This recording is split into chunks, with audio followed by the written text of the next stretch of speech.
Bom dia, amita Franklin e bem-vindo na minha channel. Hoje eu vou mostrar o lobo que eu abri por McDonald's Aruba. Hoje eu vou fazer teco 8. Número 1 chama Surfers Stitch. Número 2 chama Experimentation 26 Stitch.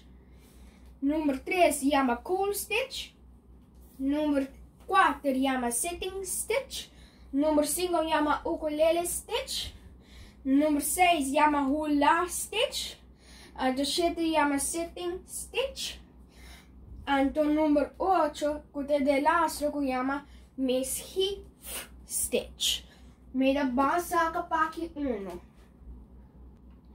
Até aí, Surfer Stitch. Então, aqui, vou partir para trás. Aqui. Vamos para aqui número 2. Até para aqui número 2. E chama Experimentation 26 Stitch. Até aí. 4 man. A mim tá com a cara da rabia. Vou aqui para trás. E o aqui saco. Vou vamos para aqui número 3. Até para aqui número 3 que chama Cool Stitch. Até aqui, vou aqui para trás. Até aqui. Vou aqui com a escolar, nessa cabeça.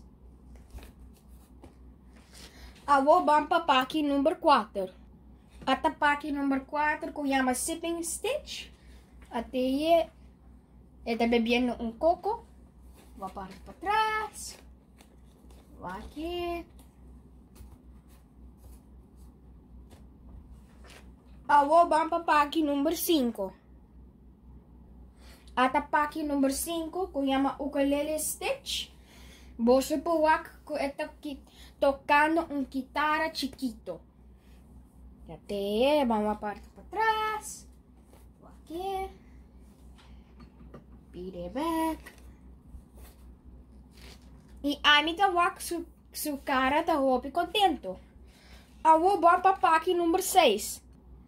Até Hula Stitch, que tá para aqui número 6. Até aí. Vou cortar. E tem mata na sua cabeça. Se você puak. Até aí. Beat back. Vou para aqui número 7. Até para aqui número 7 que chama Setting Stitch. Até aí. Vou para trás. Vou aqui.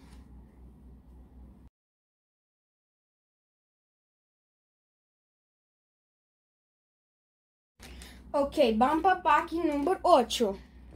Até para aqui 8. Vou aqui. Você está comendo papel. E este é papel de humano. Vou para trás. Vou aqui. Back. Vou aqui. Me damos o bolso 1 teco 8. Até fule com aqui 1 teco 8. Danke, passa um doce dia. Aio!